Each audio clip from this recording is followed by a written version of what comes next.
All right, Kara, it's all you. Okay, good afternoon, everyone. My name is Kara Hart. I'm from the Capital Region Education Council in Connecticut, and I represent Connecticut on the board of AEPA. This is our first webinar in our new series that we're launching of monthly webinars to try and highlight some of our vendors and get the information out there. Couple of housekeeping items before we start. We are recording this so that those that weren't able to attend can watch it later. And we have everyone muted. So if you have a question that pops in your head along the way, make sure you put it in the question box. Also on the call with me are Mitchell Lilly. He is running the show today and he is our Wisconsin representative. And we have George Wilson. He's in Kentucky and he is our executive director. So the Association of Educational Purchasing Agencies, or AEPA, is a group of 30 states that get together to do bidding on behalf of all the schools in those states. And many of us also make our contracts available to towns and nonprofits in their states. So you might not be as familiar with AEPA, but you might be more familiar with CREC in Connecticut or CISA in Wisconsin, Greenbush in Kansas, because we tend to market our contracts from our state agency, but we are working together to put out those bids. Our slogan is nationally bid and locally awarded, so I think that sets us apart from some of the other national cooperatives. We offer a lot of hands-on support for our vendors and members, and we're constantly looking at ways to grow and expand. We go out to bid a couple times a year and we are always adding new bid categories. And we recently brought on North Carolina as our newest member state. Today, we're going to be hearing from one of our EV charging vendors, and that is a very new contract for us. So we're excited to be able to offer that. And with that said, I am going to kick it over to Adam Wing to talk to you about powering the future through EV charging.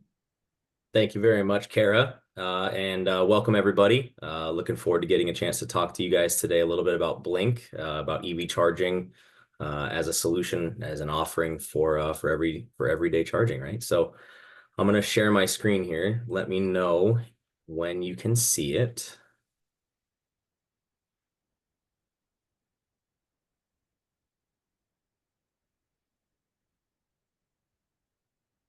Yep, all good. Perfect. All righty. So, like I said, we want to talk a little bit about this new partnership with AEPA and with Blink being an offering available through the AEPA contract here. So, we're going to talk about a few things today. Let me kind of go over a little bit of an agenda, if you will. And before I get too far into it, Mitchell, Kara, George, if you guys will let me know if questions come through, please feel free to interrupt, drop a question in the chat. I can answer it as we go. Or if you have a question at the end, if you wanted to let me know at the end too, I'm more than happy to answer them either way. So what we're going to go through today, though, is some EV market trends. We'll talk a little bit about where the industry is going, both from an EV adoption standpoint, as well as what that means for EV charging. Some of the benefits of charging your electric vehicles and how the charging can be beneficial to a business. Some of the opportunities available through AEPA. Really just sort of what Blink and AEPA are doing and how the partnership works. Some incentives for EV charging, sort of where to look for different incentives and how we might be able to help with finding and being able to help you utilize those incentives to get these installed. And then a little bit about Blink just as a company and the advantages that we feel are pretty important when it comes to choosing an EVSE provider for your infrastructure. So we'll get started going through just some market trends. The market for EVs is accelerating. The growth between 2022 to 2024 it's still accelerating. The adoption of EVs is accelerating. The growth is not as exponential as it had been the previous years, but contrary to belief, the number of EVs is still growing and we are still trending upwards very quickly. with adoption. Obviously, some places more so than others, but overall, as a country, there's already over 4.6 million electric vehicles in the US. And as of January last year, over 8% of all new car sales were fully battery electric. We see that trend increasing just across the board for all the types of vehicles that you have, with an anticipated number of 4.8 million by 2030 with just strictly battery electric, which we anticipate is going to be over 30% of the market for new car sales. So it's coming, right? It's here. It's been here for a while, but it's very quickly becoming a good portion, if not a majority, of what's already going on in the market. There's a common tipping point, so to speak. Once the adoption crosses a 5% threshold, the idea is that the mass adoption will accelerate, and there's no going back from that, right? And we've already hit that point. And if we follow the current trends, we anticipate about 25% of all cars would be fully electric starting next year. Once 5% of new car sales go fully electric, that's where everything changes, according to a Bloomberg analysis of all the 19 countries that have already made that pivot. So if you could see on the chart across the bottom, it's indicating years after crossing that 5% threshold, Norway being the thick black line there, where they're up to a point of nearly 90% of new vehicles being battery electric. You can see the green line there would be where the US trend would be after crossing that threshold. So we're already past that point of the mass adoption. So the point of all this is the vehicles are out there, and they're going to keep coming. And how can we help make sure that as a country, as each local municipality, city, wherever it may be, as each business, how can we best set you up to benefit from the adoption of EVs, but also have enough chargers out there to have all the people that are driving these cars feel confident in having the infrastructure available to help fuel these vehicles, right? So why is the adoption accelerating? There's a few reasons.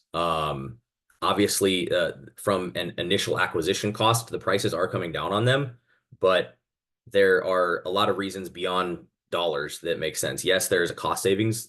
There is a drastic difference in the number of moving parts in an electric vehicle's motor versus what you would see in a gas or a diesel vehicle by thousands. We're talking tens of thousands of less moving parts. I believe the number was 20 or so in an electric vehicle, whereas you're talking 20,000 in a gas or a diesel engine.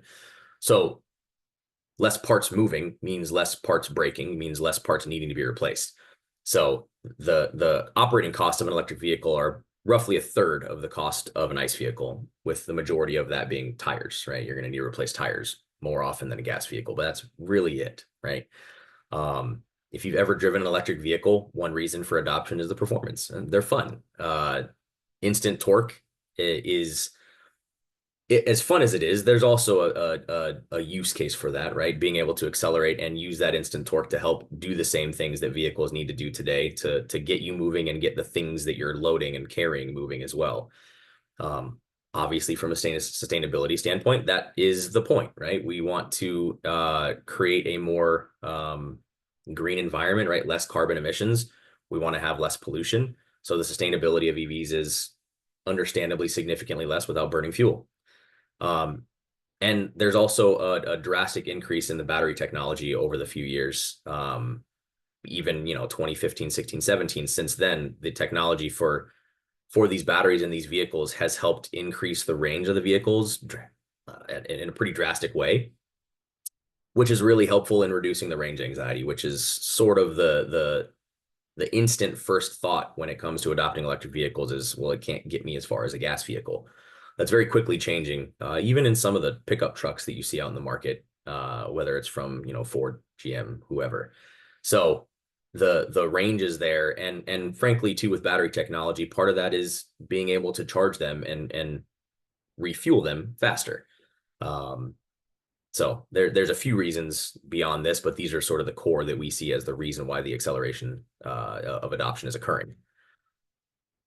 I think for Blink, one of the really key points, and this slide really is, I have a saying that basically we're trying to change the way that people think how you should have to refuel your vehicle. Historically, with a gas vehicle, right, you have to stop at a gas station when you're going from A to B, whether that's home to work or home to the restaurant that you're going to eat at or the shopping center that you're going to or the road trip. You always have to stop at a place to refuel. The idea with EV charging is we want to change it from stopping on your way to somewhere to fuel to putting the fueling options, the charging stations, at the locations you're going to. We want it to be destination-based charging. So while there is a need still, obviously, for like your corridor charging, right? Highway, interstate types of situations, we believe that we want to put chargers at an app so that you can go from A to B and charge either at home or at work or at the restaurant or wherever you're going, so that you don't have to stop somewhere in between A and B to get gas. So we view it as a necessity wherever vehicles are parked. Now it says for a significant duration of time. It doesn't have to be significant. Sitting on a level 2 charger for an hour can get you more than enough to replace what you use to get to your destination and back. So there are strategic ways that Blink is looking at it to sort of ensure that we can help you charge both on the go, but also when you're at work, when you're at a shopping center, when you're at a movie theater for 2.5 hours, when you're at a restaurant and having dinner with your family and friends. And then obviously at home as well, right? Where the majority of charging is going to take place if you have access to charging stations where you reside. So really, it's just a matter of changing the mindset a little bit. Think of it more like a cell phone, right? You charge your cell phone at night while you're sleeping. The idea is to charge your car where your car is sitting for a longer period of time, not always sitting on the road, right? So a little bit different as far as how we want to think about it. So we'll get into some of the benefits of EV charging from the Blink standpoint here, and our viewpoint of it. Obviously, it encourages green energy and the adoption and the accelerating adoption of electric vehicles. Um, as EVs in general continue to appeal to consumers, we obviously need more charging stations, both in public locations where people are staying, but also, like I said, some of those business corridors, the in between. I live in Phoenix, Arizona. So for example, between Phoenix and Tucson and Arizona, some of that empty space where there's not a whole lot out there, having some of those charging stations as those options for the in between. So we see the need for a little bit of both. But from a benefit standpoint, obviously the availability of charging stations, what it does is it allows you to attract green-minded residents. And more importantly, it's an amenity to the people that live there. Being able to charge, think an apartment complex where you might not have a parking garage where you can pull your car in and it's your garage, you can close it, you can install a charger. So having some of those amenity type of living charging stations is beneficial. From a business standpoint, there is the ability to both make money off of the chargers that you have, but the type of businesses that you can attract when you're talking, from a government standpoint, the type of businesses that come to your location, come to your state, come to your city, they're the types of companies that are having that same sustainability mindset. So there is an ability to just inherently attract more businesses to come to an area when there are charging stations. And it also attracts people to come to those businesses. If those people drive electric vehicles, they're more likely to go to a place where they can charge if they need to. It also, just from an optics standpoint, can establish your local government and the officials in the area as leaders in that pursuit of clean transportation. Again, more important in some places than others, but just from a sustainability standpoint and from a carbon emission reduction viewpoint, the more chargers that are available, the higher the adoption is able to go. And that's the goal, right? And again, I spoke to it a little bit at the beginning, but it provides EV charging as an amenity or an additional revenue center for your business, for your complex, for wherever it may be. So Blink has a few different ways too that we can help receive a return on the investment for the infrastructure. I'll speak a little bit to the left side first, just sort of the benefits of it, and then I'll talk a little bit more about the payout options and how some of the business models work through Blink. But there's a few different ways that, whether it's attracting, like I said, more drivers, people who drive EVs are more likely to come to your place to shop, by whatever your place is, right? Whatever your place of business is, they're more likely to go there if they drive an electric vehicle and they have access to a charging station. So it attracts that, but it also can help with employee retention, right? If you're a business that has employees that are there for 8 hours a day on site, having a charger available for your employees who drive electric vehicles can be a big benefit for your employees. So it does create, a retention standpoint as well. Um, Statistically, it is you're more likely that, as you can see on the bottom left, 89% of EV drivers make a retail purchase while charging. The reason for that is it does take some time still, obviously, to charge a vehicle, depending on how much you have when you show up to where you're going. A great example of that, I am very, very guilty of it. Starbucks gets a lot of my money if I have to charge in a public station that is not a Starbucks, because I'm more likely to go inside and get a coffee or a tea or a sandwich or something while I wait a half hour, 45 minutes to get some juice in the car. So you're more likely to get people to do the shopping at the shopping center if you have the chargers there, right? Builds brand loyalty, right? If we have our Blink chargers in the parking lot and the people that are coming to your business know that we have Blink chargers, they're building the brand loyalty not only to the Blink charger, but to your company. They're going to visit you because you have the chargers. So it's providing another value add to your customer as well. And then obviously, like I said, there's revenue available through different business models that can help sort of offset some of the costs associated with the infrastructure.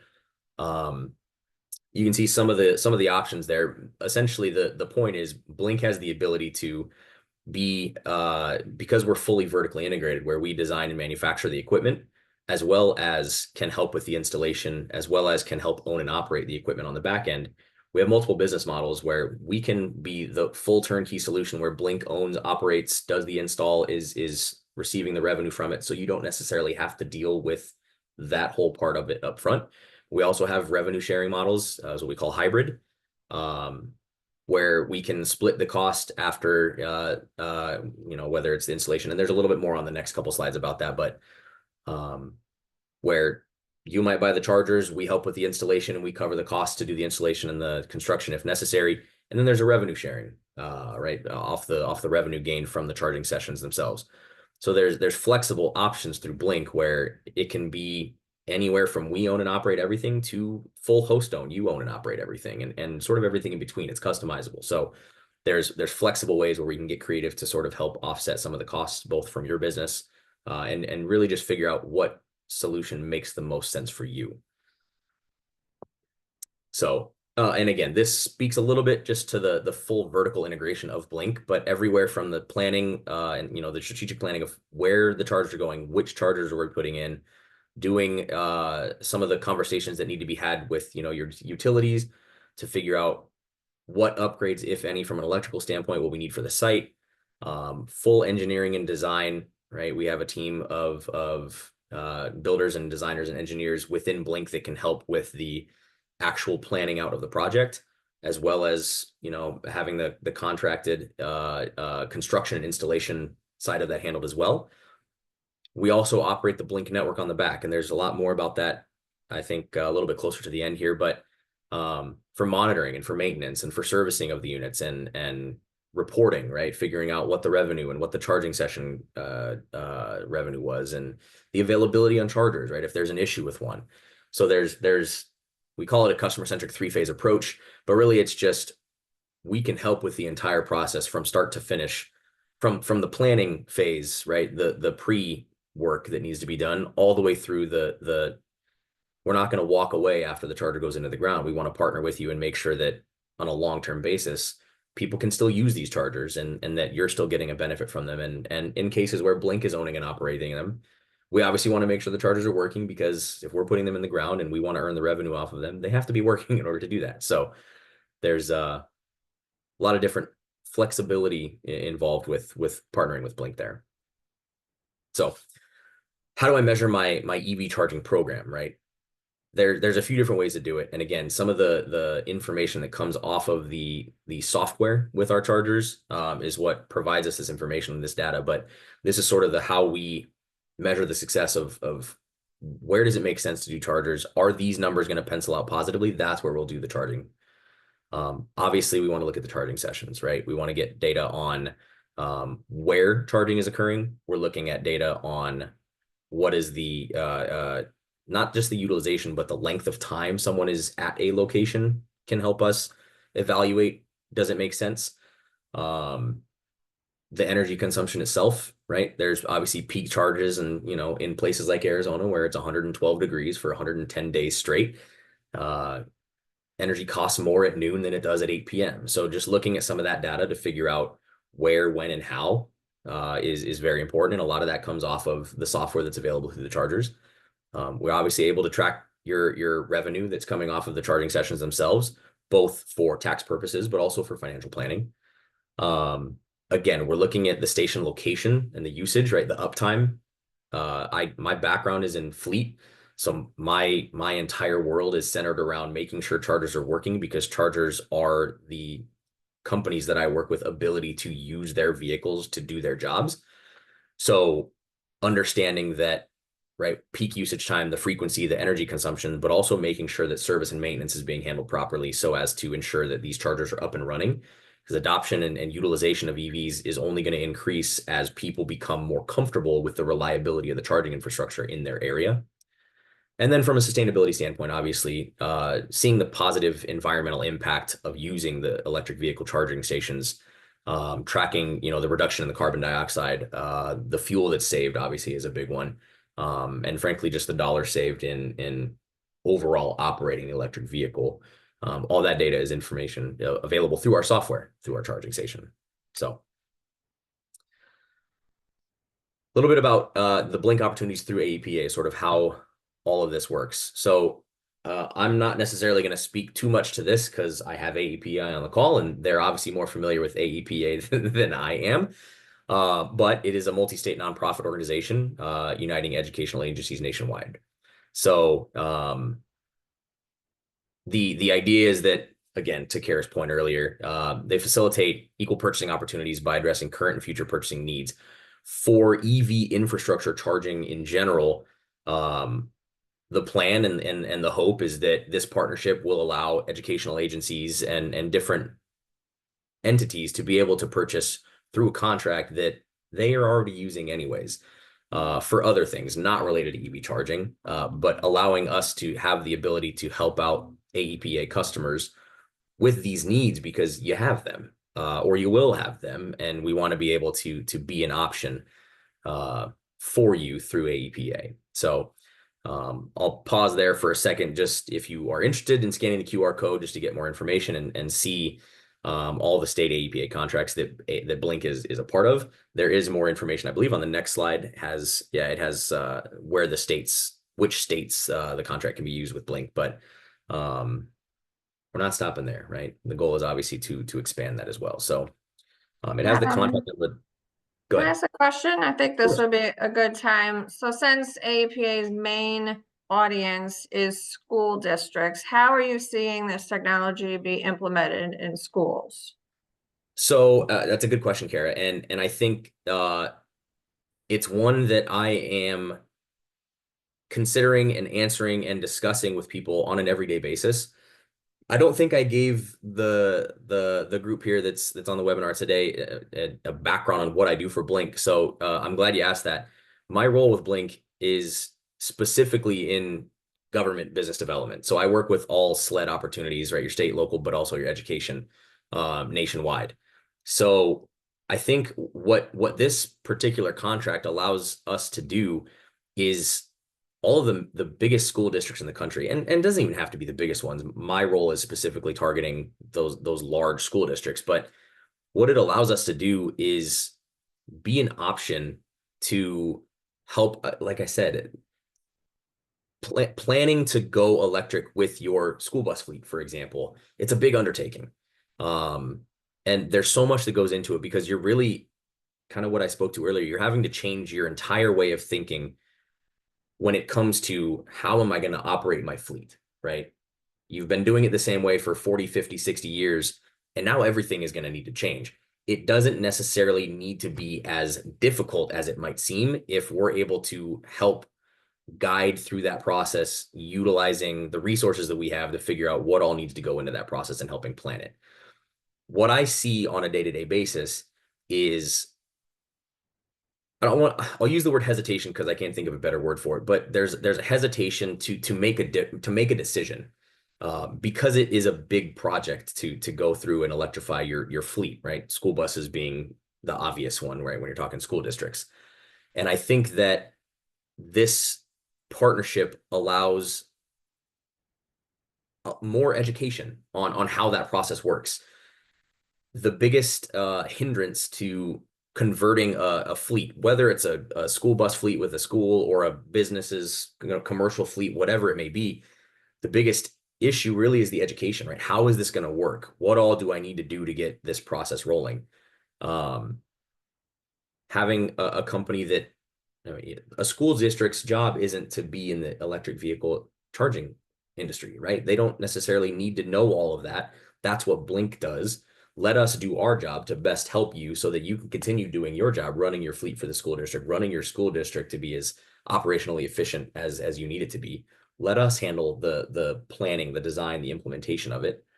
Um, I think that it really just it allows me to do things like this, right? Where I get on a webinar and I can sort of talk through some of the what's coming here in the next few slides, some of the more education of what options are out there and how can we help you with this process. Um, because frankly, it's sort of overwhelming at times for people because where do I start, right? Do I need to talk to my utility? Do I need to talk to a charge? How do I find a charging company? There's so many out there. And I think, again, Blink being on this contract can at least, if no other benefit, provide a level of security in when you're picking a company and looking at which company you'd like to partner with. If you're a part of AEPA and AEPA has selected Blink as one of the charging equipment providers that they find value in using, that should speak volumes to our ability to help when we need to. So I don't know if that answered your question, Karen. Hope carefully. Hopefully it did.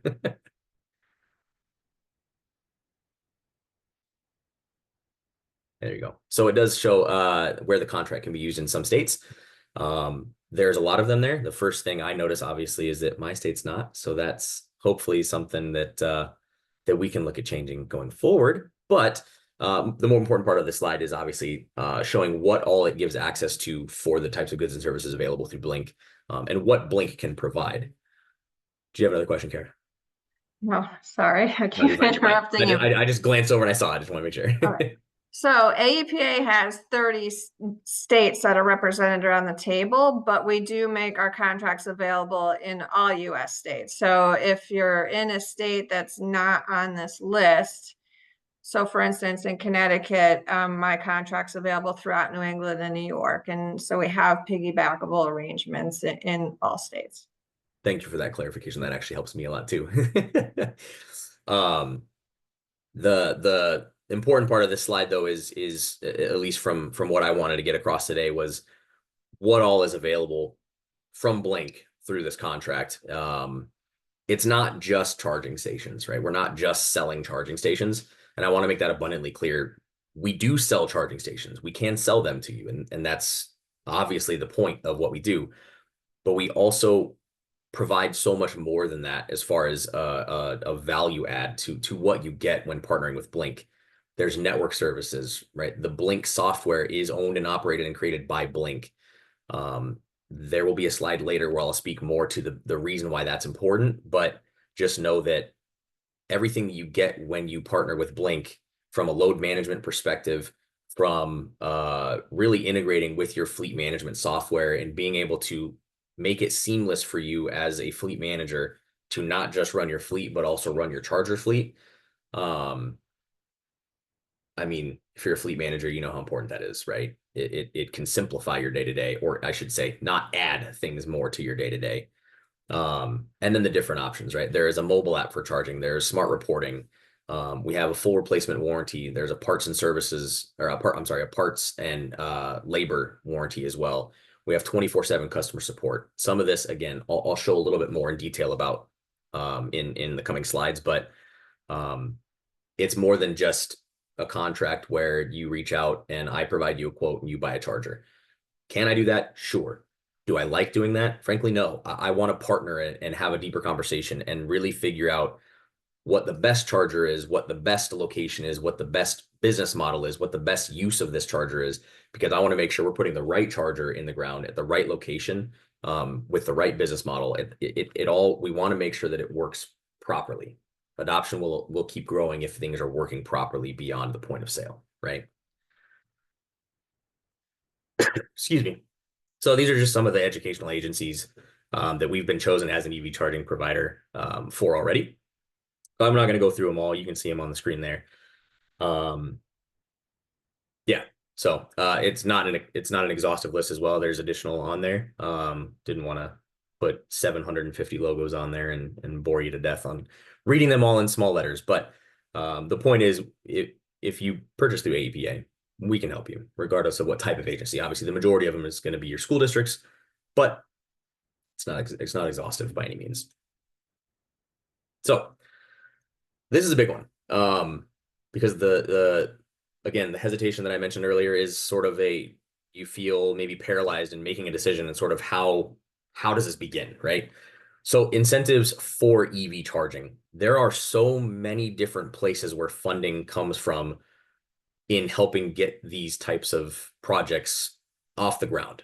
So there's I mean, you can read it there, right? There's a variety of incentives that are available to businesses that are interested in employing our charging stations. There's any number of types, right? There's federal government grants, there's state government, there's local, there's utility company rebates, there's tax credit eligibility. You can see on the bottom, the businesses located in eligible census tracts may receive a base credit of 6% up to $100,000 per charger. So that there's a lot. And I think the most important thing on here is we don't expect you to do all that research and figure all of that out. That's what we're here for, is to help make it as financially possible as we can in doing these. On the right, you can see a breakdown of the different types of rebates, and what kind of rebates there are. So utility companies typically provide a pretty hefty number of rebates. Sometimes it's based on the number of chargers that are installed. Sometimes it's based on the number of ports that are on the charger that it gets installed. But it varies, right? There's all sorts of different federal and state and local grants that are coming out constantly. A couple slides from now is going to be a very, very important one for school districts in particular. I'm not going to run through the numbers on it, but obviously you can see the amount per charger, per port, per site, per station, what types of rebates those are, as far as the number of them, the dollar amount. The projects themselves can get pretty expensive depending on obviously how many chargers you need based on who you are and what you have operating within your fleet or at your business.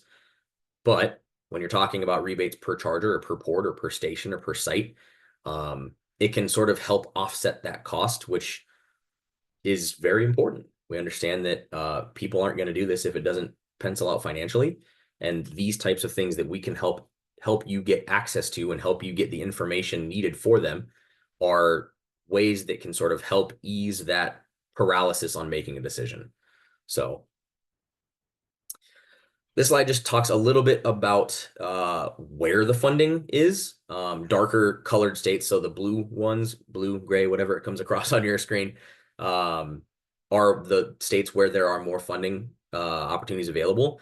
I think historically people think West Coast, you think California, Oregon, Washington, and then you think, that New York, the very specific Northeast type of markets, that's where the funding is. But we've seen an increase drastically in, without getting into politics, what we'd call red states, right? Arizona, Texas, Florida, increase dramatically, and in the adoption of EVs, as well as the funding that's available to help with the infrastructure side. Part of the reason for that is whether EVs themselves are political or not is frankly irrelevant. If you drive an EV, you should have access to a charger. So you can see a couple of the different examples of funding that's available in different locations, right? So PG&E in the Northwest is offering incentives up to $400,000 based on the projected energy use of the chargers. There is a zero emission school bus and infrastructure project that is basically incentivizing school districts to go electric with their school bus fleets. more on that, it looks like on the next slide. So my role at Blink is to build the relationship with you so as to help you navigate how all of this works, where you can find your grants and your rebates, and where we can get tax credits back, and really help make sure that this process is a value add as opposed to being a difficult decision, being a difficult process, and one that, frankly, it's not going to happen overnight. So we want to build this as a partnership to make sure that we can help on a go forward basis. So this one, very, very big, very important for us. So the rebate program, it's open right now. It's through January 9th for now. A lot of times these things will change dates, but for now it's through January 9th. The EPA Clean School Bus Program is essentially for public school districts, tribal applicants, tribal organizations, and other nonprofit school transportation associates and contractors. It is incentivizing you to go electric with your school buses. The award obviously depends on what type of bus and what fuel type. There are alternative options to battery electric buses out there in the market today. The award of the funding that you receive varies based on which type of fueling. So if you were to go, for example, with a battery electric bus, your award, your grant would be a different dollar amount than if you were to go with a CNG school bus option. So they have categories of that, but the priority is given to high need and low income areas, and you can see program guidelines for details. I don't know why we didn't link something to the EPA school bus program in here. I can get that to you to provide if that would work, Kara.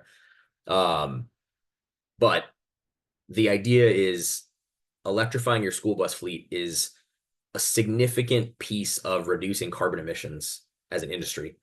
And it's also very important because where our kids are. Right? I have a son that is going into kindergarten next year. He's at preschool at the school right now. And if all the school buses were electric and the air that they were breathing on a day-to-day basis was not diesel emissions, I would love that.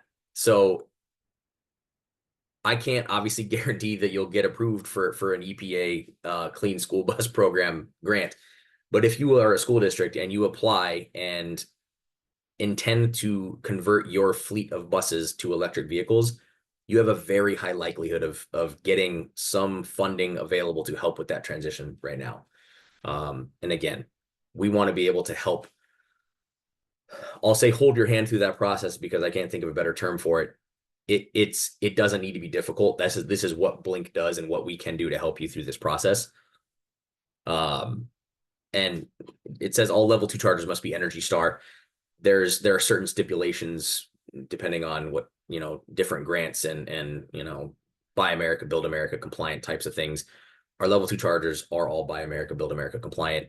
You're not going to run into an issue. And that's part of the reason why AEPA is, I think, working with Blink is our chargers fit into all of the different requirements for a lot of these types of contracts. So I'm going to get into a little bit about just the advantage of Blink, right? What about Blink makes us unique? So I mentioned it earlier, and I mentioned it a few times already. Our network, it is a proprietary, it is a cloud-based software platform that tracks and monitors the charging stations and the data that comes off of the chargers themselves. The global integration, I guess, is less important when you're talking about a school district in the US. But the point is, we have multiple functions that can help from a language standpoint, whatever it may be. But the important thing is here, it can show you in a real-time view where your stations are. If they are behind the fence chargers, for example, are they being utilized at the right times? What the pricing of the charging sessions is if you're available to public charging. It shows you the station's availability, right? Is the station down? Is it currently being used? Is it plugged in but not charging, right? A big one there. If a charger is being used for, maybe a vehicle got left in there for 2 days, but it only charged for the first 8 hours and now it's full, like putting in idle fees, stuff like that. Things that data that can come off of these chargers to help us best set up a business, a school district, or whatever to best utilize the fleet of chargers is what we'll call it, right? Flexible dynamic pricing configurations, again, Minnesota in the winter, Arizona in the summer, two vastly different markets, but the energy output is more costly in Minnesota in January than it is in Minnesota in July, and vice versa in Arizona. So having sort of a flexible and a dynamic way to adjust those types of things is something that we're capable of doing as well. And then smart grid implementation and support for commercial users and utilities. Again, most important thing here is uptime for a fleet. And we have the ability through our Blink software to help track what's going on with your charger so that you can really keep them from becoming an issue or a hindrance to your ability to run your fleet. So from a service and support standpoint, Blink is, because we're fully vertically integrated, it's not specifically listed on here, but because we both build and manufacture the unit, we own and operate the unit on the back end in a lot of instances. We are the proprietary owner of the software included in the charger. There is an inherent advantage in that if you partner with Blink, if there is an issue with the charger, whether it is physical damage, think a cut cord, a cracked screen, or if physically the charger looks fine, but for whatever reason the charger is not operational, it could still be a physical product internally inside the charger, or it could be a software issue. It could be any number of different things. Because it is all done through Blink, there is no possibility of you reach out, we say, oh, it looks like it's a software issue. You have to contact the third party that the software's through, or vice versa. You reach out and it's a hardware issue, but we didn't build the charger, so we'll send the issue to who built it, right? It's all internal. So you have one point of contact. It is truly a one-stop shop, and that's the biggest thing for me. From an actual servicing of the charger standpoint, we have 24/7, 365 customer service available. Our facility in Tempe here in my backyard is our, we call our NOC, it's our Network Operations Center. They are there for remote monitoring through the Blink network. They are there for technical support. They are not able to be there 24/7, but we don't outsource that customer service to a third-party company. It is still Blink employees in a Blink facility overseas that would handle what we would call off hours customer service. And again, our biggest, the industry's biggest concern is chargers that don't work. Because Blink has so many chargers out there that we didn't just install, but we own and operate ourselves. I've mentioned this so many times, but we see that the most important thing is making sure that these chargers are working. We have the very bottom point here is, I think, a very, very big one for us. Again, because we are the manufacturer of the machine, we don't have a policy where if you reach out, we'll schedule a service visit, we'll send a technician out, and then maybe they get there and they don't have the part that's needed. So now we have to go back, get a part, reschedule another visit to come out and fix it. We don't do any of that. For level 2 units, which is what the majority of charging is today, we just have a field swap program. We will bring a new charger out. We will pop the old one out of the ground. We'll put the new one in, and it's up and running right then and there. And the reason we do that is because we can take that unit that's not working back to our facility. We can refurbish it. We can figure out what's wrong with it, tinker with it, figure out how to avoid that going forward. And we can then use that charger in a different project down the road, different company, different whatever. Because they are our chargers, we have that unique advantage to, again, increase your uptime by lowering your downtime, keeping that downtime as minimal as possible, because it's going to happen, but it's just a matter of making sure that we minimize how long those units are down for. Because the worst thing that can happen from a fleet perspective is you can't charge one of your buses and that bus can't go out and do its route today. That's obviously the most important part about working with fleets, is making sure you can use your vehicles to do what they need to do. And same thing from a business standpoint, putting them at your local shopping mall, right? If you're a consumer and you drive to a movie theater and you go to pull into a charger and the chargers don't work, you're still going to go see your movie, but you're not going to be happy with the chargers not working. And it just leaves a sour impression of the industry and of whatever company that charger is, right? So we don't want that to be the case. We don't want people to pull up to Blink chargers and have them not work. So we understand the importance of ensuring that there is as little downtime as possible. I spoke a little bit about a lot of this, so I won't stress on it too much.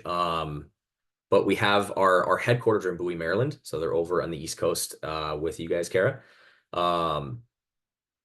That is where we do all of our production on our Series 7 and Series 8 units. I don't believe we have any slides in here that specifically talk about the Series 7 or Series 8. Suffice to say, they are our level 2 charging options. One with a and one without a credit card reader on them. So depending on obviously whether it's public or fleet facing. Our capacity has already grown, actually. It says will grow, but already grown to 50,000 chargers per year that we're able to manufacture out of the Bowie, Maryland facility. Most, if not all, of the final assembly and shipping happens out of Tempe.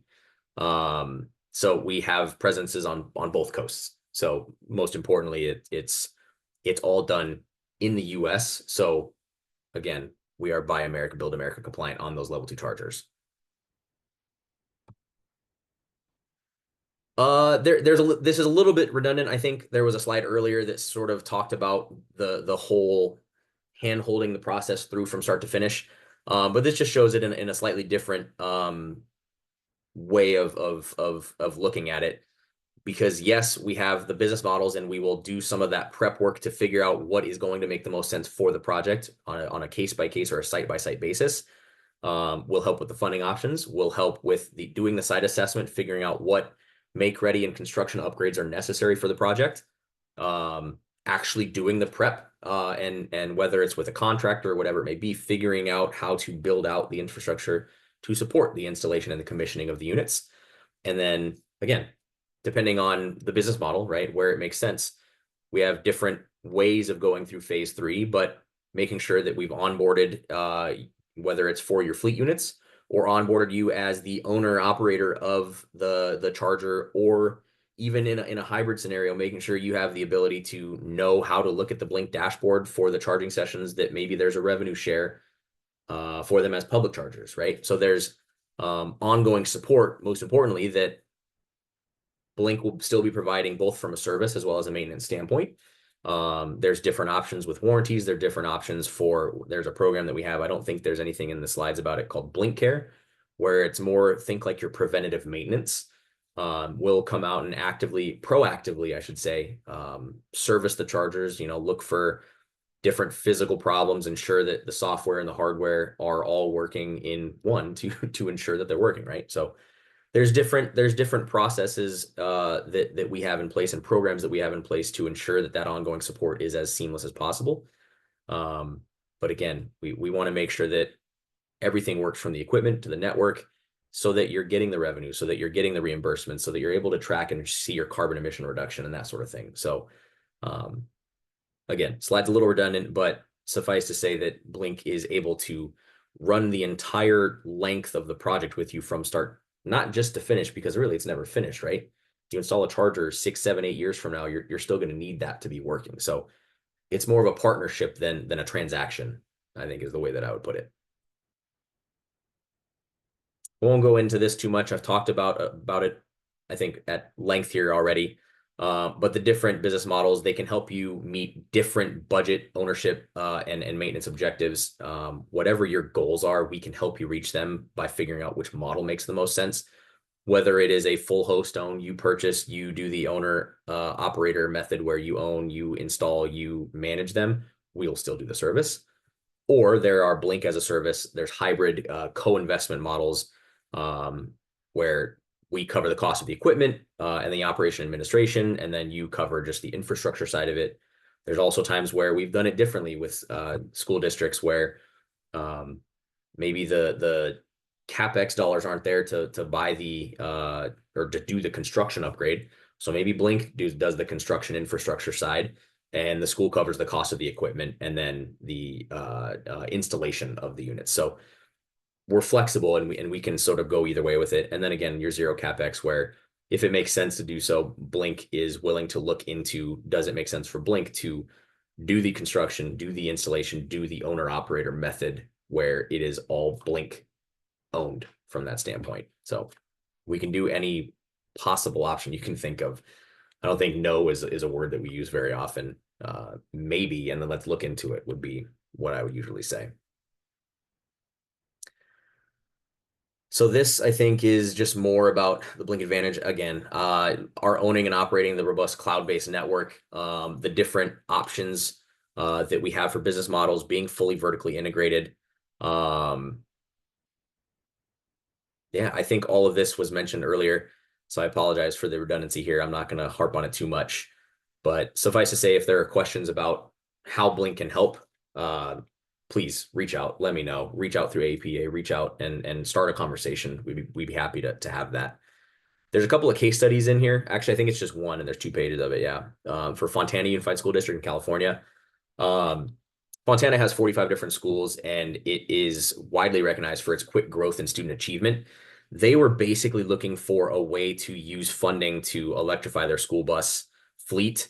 So they needed help in essentially it's everything that I've spoken to, right? Figuring out what provider could help them switch to EV. They had a lot of questions on the installation to the management of the software on the back end, and managing and ensuring the hardware was working on a go forward basis beyond just the initial installation. And then they obviously had their own environmental goals that they needed to make sure, excuse me, that the technology was able to provide them the data to show that they've met those goals. So Blink Charging was the solution that they ended up partnering with us for. So we sort of helped, again, like I said, from start to finish, we helped them acquire the acquisition grant money from SoCal Edison. We worked with them on a full range of deployment options in figuring out where the chargers go, what type of chargers should be there, and helping them set up infrastructure, not just for like school bus fleets, but like at the schools themselves, having electric vehicle charging stations for parents or for teachers, right? As an employee retention incentive, allowing teachers that drive electric vehicles to charge at the school while they're at work. And then having visitors that could charge when they're there at the school for, whatever the case may be. My son, there's a program called the Watchdogs at my son's school. It's dads of great students. So there's volunteers that go in once. They want us to go once a year. You can go as many times or as few times as you want, but basically just be a volunteer at the school. When I go and do that at my son's school, having a charger at his school to sit my vehicle on while I'm there that day, that's a big benefit to me. So things like that, just making sure that we obviously can help, not just from putting the chargers behind the fence to electrify the buses, but really look into sort of the full scope of what all can be a value add for the district. And then again, making sure that they can reach their goals that they had from a sustainability standpoint by looking at data coming off of the chargers, making sure that they had access to real-time monitoring, reporting, both for carbon emission reductions and all of those types of things, again, that I've already spoken to over the past few slides here. We were able to support their mission of providing the best resources for their students by helping electrify their fleet, but not only impacting their fleet, but the community around their schools, right? So, yeah, there's ways that Blink can help in very similar situations to Fontana Unified School District. And there's other case studies that we could have brought up. We've worked with a lot of school districts already, so we're very familiar with it. Again, I come from a commercial and government fleet background, so I understand from a fleet perspective how important all of this is. But also the benefit of working in government is that there is a dual impact available, right? Not only can I help on the fleet side, but there is an inherent ability to help impact the community around where your school is and where your business is that I think is very important as well. So with that, that's all I had. So I've got my information on here, my name, my phone number, my email. I cover basically the entire country. I can cover for government business development. So schools, state, local governments, whatever you have, if you're a commercial business as well, feel free to reach out. I can get you pointed in the right direction, depending on who you need to speak with. But yeah, happy to be able to speak with you guys today, and happy to help if there's any need to going forward. But I will leave it at that. And if there's any questions, by all means, please. I didn't see any questions pop in the chat, but now would be the time to do so. I had a question. Yeah. I think early on you said that tires need to be replaced more often in an electric vehicle. Why would that be?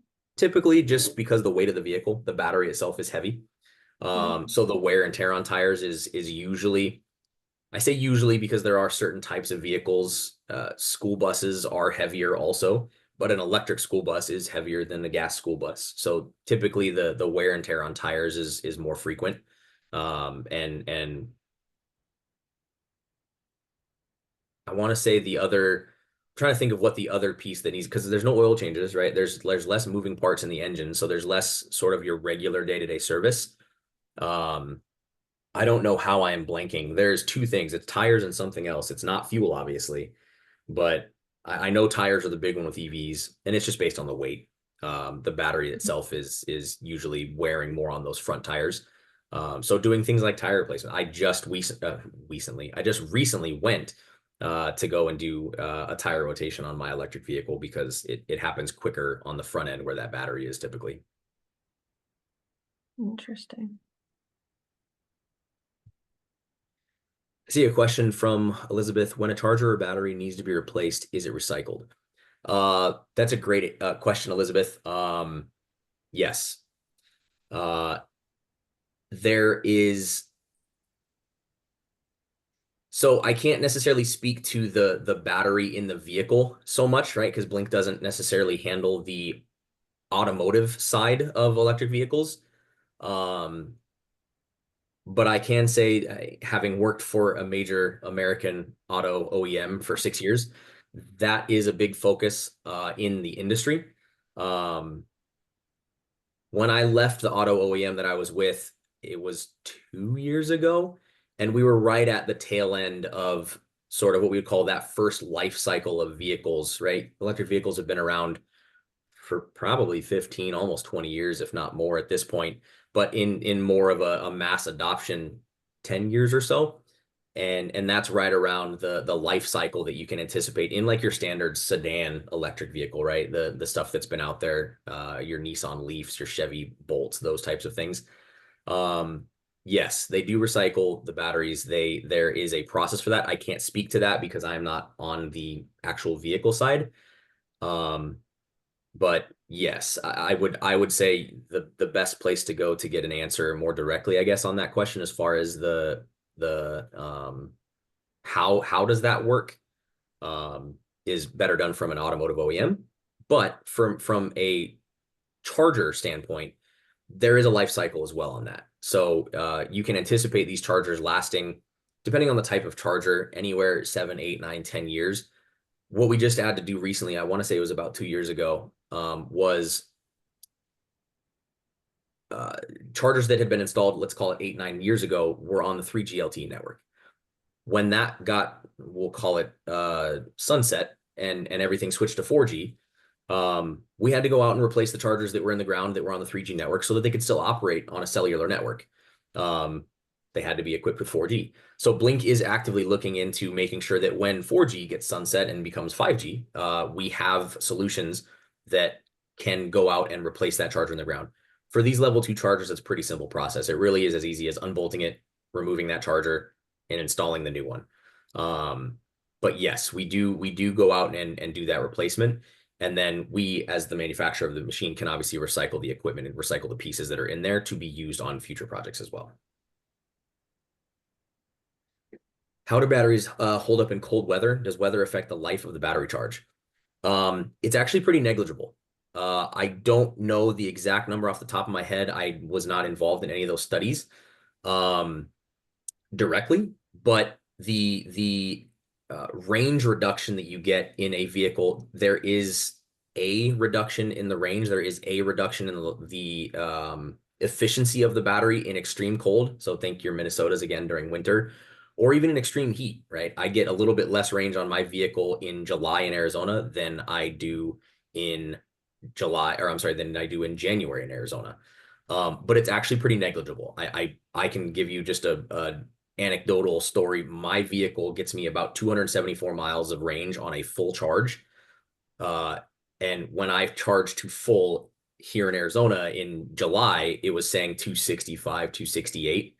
So we're talking 10 miles on almost 300 miles of range. So it's pretty negligible. The life of the charger, these chargers are commercial grade. They will be minimally less efficient at providing charge to a vehicle in extreme cold or extreme heat than they would be in, for example, San Diego in October. But I can't say no.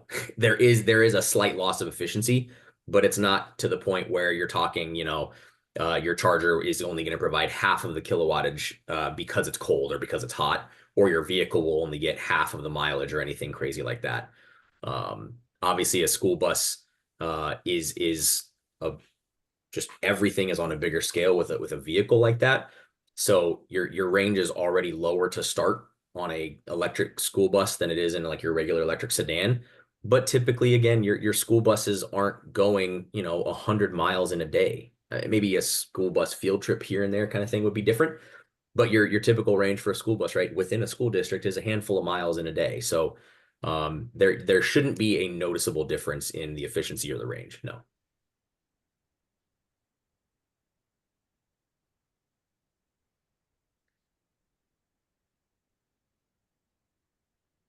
Okay, seeing no more questions.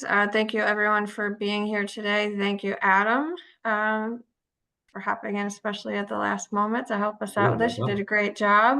Thank you. We'll be holding these webinars on the third Wednesday of every month. So the next one will be November 20th, and the topic will be emergency preparedness.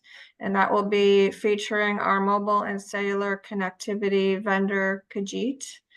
And again, if you have questions afterwards, feel free to reach out to George Wilson or your local AEPA vendor.